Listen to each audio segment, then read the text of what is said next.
El día de hoy en Café Chejo, donde la palabra se vuelve imagen, conversamos con el escritor Eloy Tizón acerca del género del cuento. Es un género que se presta mucho a jugar con él, a darle vueltas, a intentar explorar dónde están sus límites. Siempre hay un terreno ahí un poco fronterizo, creo que es un género muy de frontera que lo hace muy atractivo a la hora de trabajar con él. Eloy Tizón es un escritor español que ha incursionado en la poesía, la novela y el cuento.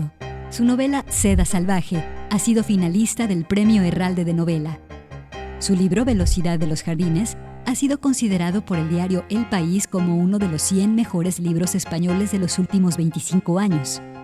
Y su libro de cuentos, Técnicas de Iluminación, ha sido reconocido con el Premio Tormenta y ha sido finalista de los premios Setenil y Quimera. Actualmente, el autor es docente de la Escuela de Escritores Hotel Kafka, así como de la Escuela de Escritores de Madrid.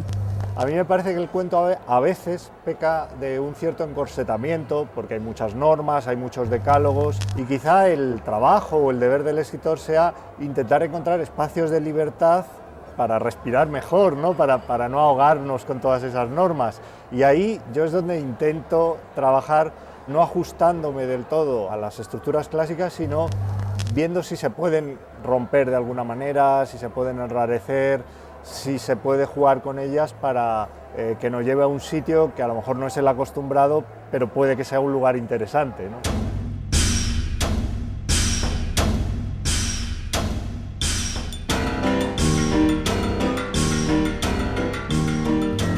¿Cómo fueron tus inicios como lector dentro del género del cuento?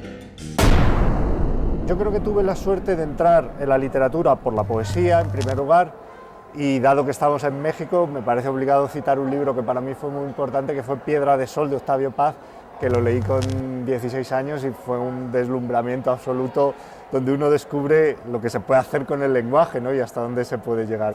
Ese fue un libro muy importante, y luego a partir de ahí me fascinó muchísimo la literatura escrita en Latinoamérica. Los escritores del llamado boom, escritores como Cortázar, por ejemplo, como Netti, como Juan Rulfo, el trabajo que ellos hicieron con la narrativa breve me abrió las puertas de algo que yo no era consciente que se podía hacer, y realmente fue un deslumbramiento maravilloso, ¿no? A partir de ahí pues yo empecé a recuperar otros autores como Felisberto Hernández, por supuesto la figura de Borges, en fin, hay una nómina esplendorosa. Y ahí yo descubrí una libertad y diría una sensualidad también hacia el mundo y hacia las propias historias, que yo diría que me fascinó y no ha dejado de fascinarme desde entonces, ¿no?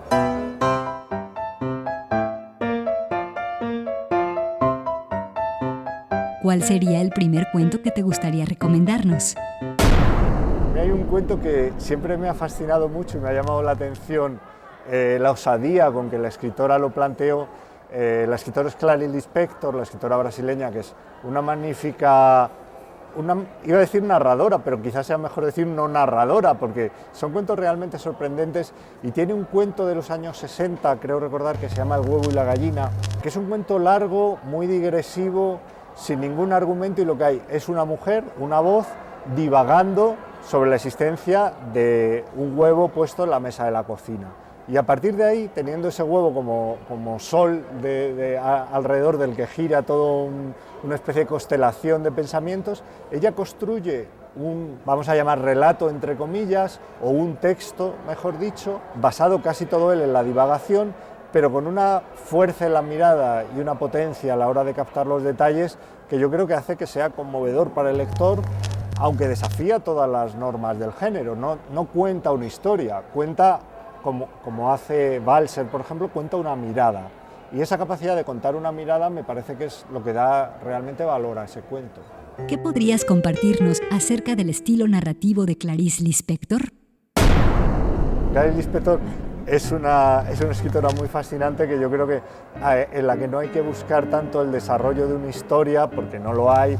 Ella no cuenta una aventura, sino que la aventura es el propio lenguaje o la propia experiencia. Entonces, los relatos de Clarice Lispector yo creo que hay que vivirlos como si fueran experiencias al margen de las consideraciones clásicas del género. Entonces, nos obliga a ser muy libre de prejuicios cuando entramos en un relato de Clarice Lispector, ¿no? Porque ella comunica a través de la poesía, a través de la sensorialidad. Creo que es una escritora que trabaja mucho con la impresión, con las sensaciones, pero no quedándose en la superficie, sino realmente encontrando una hondura humana en todo eso, que yo creo que hace que sus textos sigan siendo muy actuales, porque los relatos de Clarice Lispector parece que están escritos ayer. Yo creo que es una escritora que no se parece a nadie. O sea, cuando uno reconoce la música de Lispector, al leer un párrafo ya sabes que es de ella, y eso es muy difícil de conseguir. Duermo el sueño de los justos, sabiendo que mi vida fútil no obstaculiza la marcha del gran tiempo. Al contrario, parece que se exige de mí que sea extremadamente fútil y hasta se me exige que duerma como un justo. Ellos me quieren ocupada y distraída y no les importa cómo, porque con mi atención dispersa y mi tontería sin remedio, podría arruinar lo que está haciéndose a través de mí. Es que yo misma, yo propiamente dicha, solo he servido para arruinar. Lo que me revela que tal vez sea un agente es la idea de que mi destino me supera. Por lo menos tuvieron que dejarme adivinar eso. Yo era de los que harían mal el trabajo si no adivinaba un poco. Me hicieron olvidar lo que me permitieron adivinar, pero me quedó la vaga idea de que mi destino me supera y de que soy un instrumento del trabajo de ellos. Al volver, nuestro invitado nos hablará de uno de sus cuentistas clásicos favoritos y también sobre uno de sus relatos cortos predilectos. Ya regresamos.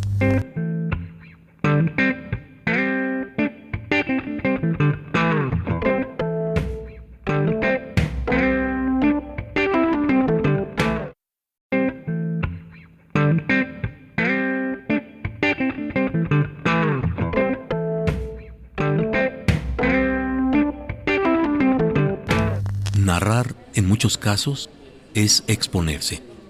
Exponerse a fracasar, a decir tonterías, a hacer el ridículo, a no estar a la altura, a que no nos entiendan o a que nos tomen por locos. Eloy Tizón. Café Chekhov continúa conversando con el escritor Eloy Tizón acerca del género del cuento. Yo creo que básicamente el cuento trae consigo la intensidad.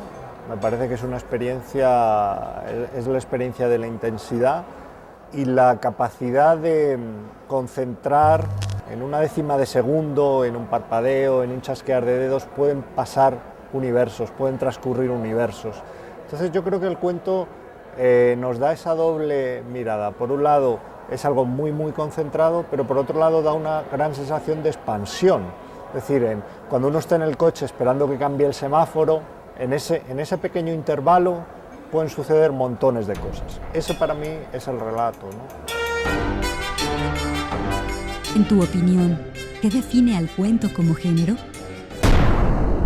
Es difícil porque a veces hay elementos que parecen constitutivos al género que luego van evolucionando y van cambiando y a lo mejor, por ejemplo, la existencia del conflicto, de un conflicto fuerte, se consideraba que era un elemento esencial. Hay autores que juegan con la posibilidad de que no haya ningún conflicto y también existe el relato. De forma que a veces escribir es un poco desafiar cuántas piezas puedo quitar para que siga siendo un relato, ¿no? Si quito el conflicto, ¿sigue siendo un relato?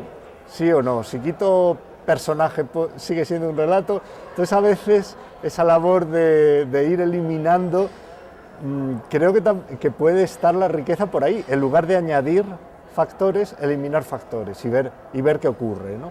Muchas veces escribir es probar, hacer algo que supuestamente no se puede hacer y ver qué ocurre, ¿no? Yo diría que tal vez el elemento fundamental para mí tiene que haber lo que llamaría un traslado, un cierto traslado. O bien el personaje sale de su zona de comodidad y sale un poco a la intemperie, se enfrenta a la intemperie, a determinada situación difícil, o bien el personaje está quieto, pero su mente está muy activa, ¿no? Su conciencia se agita. O bien uno de los dos elementos para mí tiene que estar en el relato para para que se produzca algún tipo de movimiento narrativo. ¿Qué cuento podría ejemplificar este tipo de movimiento narrativo que mencionas? Yo invitaría a leer algún cuento de Chejov. La verdad es que se pueden citar muchísimos, porque hay muchos cuentos de Chejov que responden a esas características, pero por centrarme en uno, hay un cuento de Chejov que se llama Casa con buhardilla, que cuenta la historia de un pintor, uno de esos personajes algo grises de Chejov, algo perdidos, algo extraviados, sin un propósito demasiado claro en la vida, en el que surge un pequeño chispazo de emoción al conocer a una joven y al final, bueno, la historia no desemboca, como ocurre tantas veces en los cuentos de Chejov, en nada concluyente. Pero esa atmósfera, esa prosa como de día nublado que tiene Chejov, yo creo que respira libertad. Respira libertad a la hora de no seguir el camino tradicional del relato, no contar una historia sentimental con un cierre más o menos feliz o más o menos infeliz, sino introducir un indicio de historia y a partir de ahí desviarse. Eso para mí es un ejemplo de una línea muy interesante a seguir en la narrativa.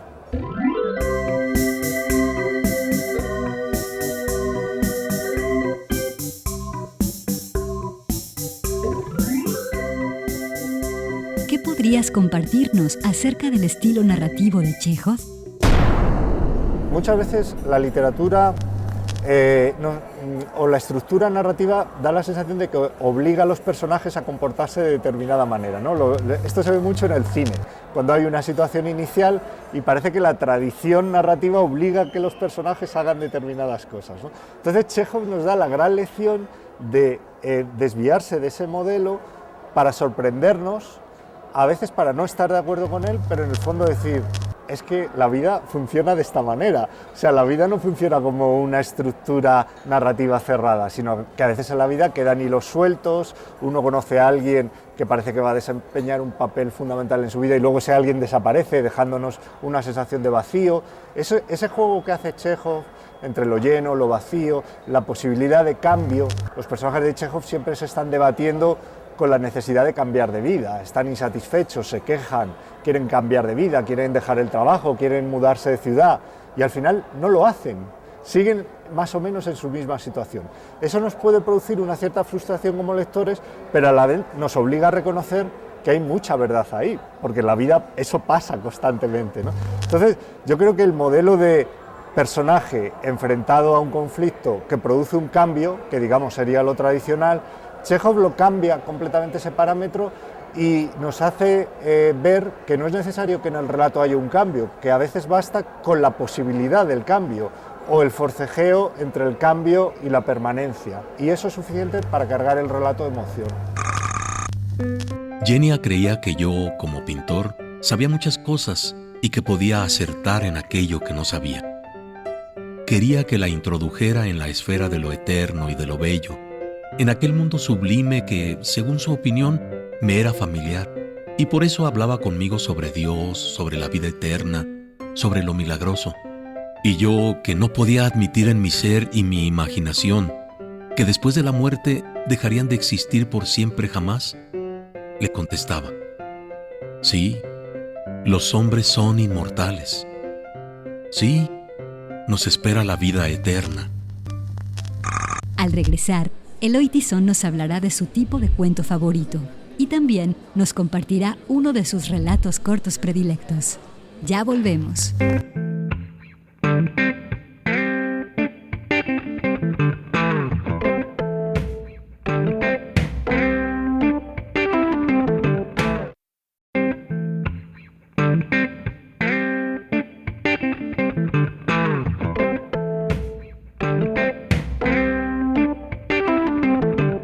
Los besos no recibidos han hecho más por la literatura que los besos recibidos. Eloy Tizón. Café Chejov conversa con el escritor Eloy Tizón acerca del acto de leer. Porque en el relato, se ha dicho muchas veces, pero yo creo que es verdad, importa tanto lo que se cuenta como esa zona de penumbra o de sombra que queda alrededor, pero que está cargada de significación. Entonces me parece que es un género en el que el lector puede aportar más que a lo mejor en determinadas novelas, donde igual todo está más explicado, más estructurado. En el cuento tienen mucha importancia los silencios, las elipsis, lo que queda simplemente sugerido. Entonces es un trabajo con la sutileza. La narrativa breve te obliga a escribir de una manera sutil. Creo yo que los grandes narradores de cuento son narradores sutiles, y también el lector nos obliga a nuestra vez a ser sutiles.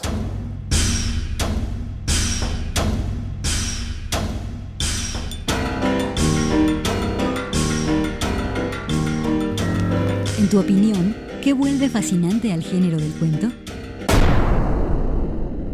La posibilidad de transformación, la posibilidad de epifanía en momentos muy breves, muy concisos, ¿no?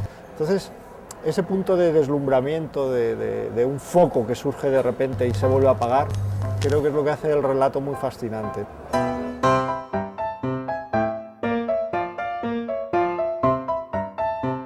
¿De quién sería el tercer cuento que te gustaría recomendarnos?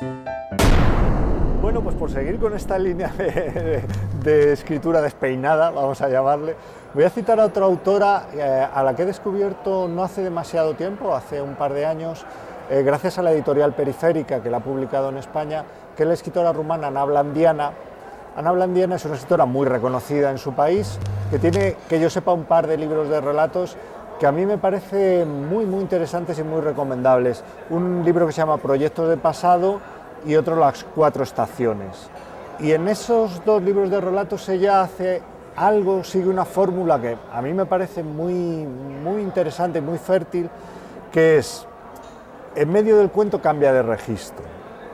Es decir, ella comienza el cuento en un lugar y lo termina en otro completamente distinto. Empiezan los cuentos de una manera aparentemente realista. Ella habla de la situación de la Rumanía, por ejemplo, de los años 80, con una carestía económica, donde es difícil conseguir determinados alimentos. Es decir, nos sitúa en un contexto históricamente muy determinado y con un tono casi documental.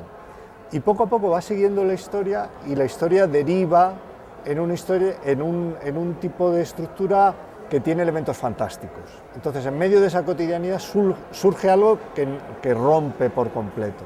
Entonces, ese deslizarse de un género a otro es como si empezáramos a leer el cuento de un autor y termináramos leyendo el cuento de otro. Eso me parece que ella lo hace muy bien, con mucha sutileza, mucha elegancia y mucha maestría.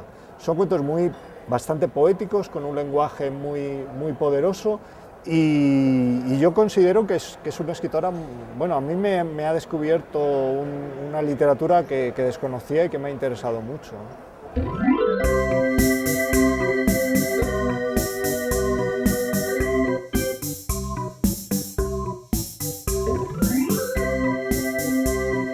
¿Qué cuento podrías recomendarnos de la escritora Ana Blandiana?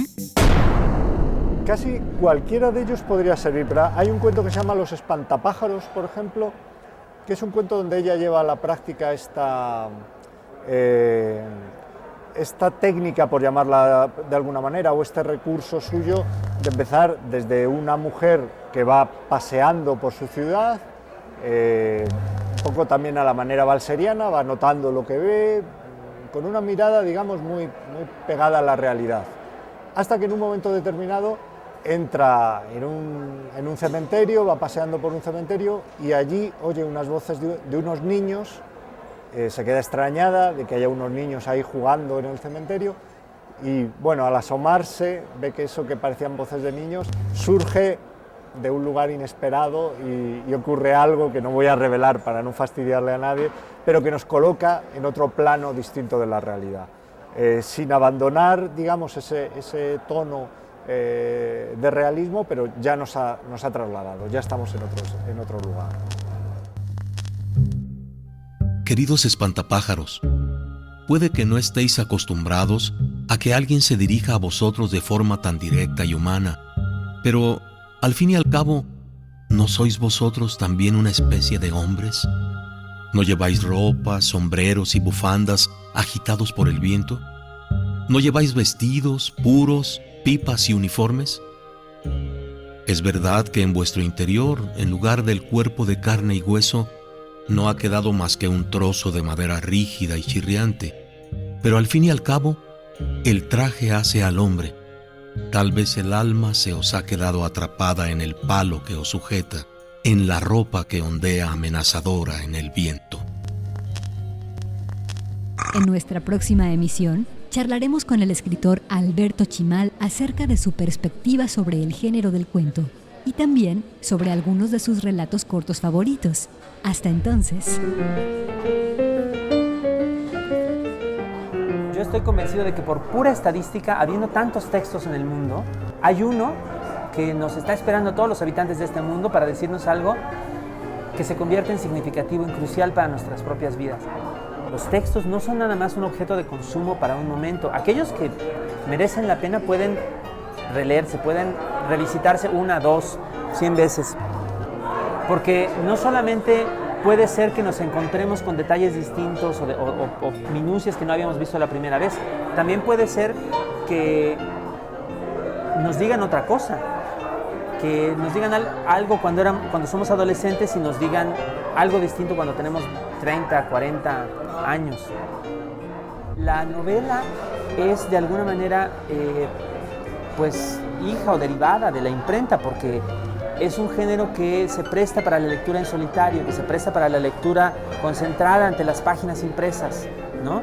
En cambio el cuento es hijo de la tradición oral, porque es para eso, en su origen, para decirse y para escucharse. Después se traslada a lo impreso, como ahora se está trasladando al mundo digital, pero sus características esenciales provienen de esa antigüedad remota.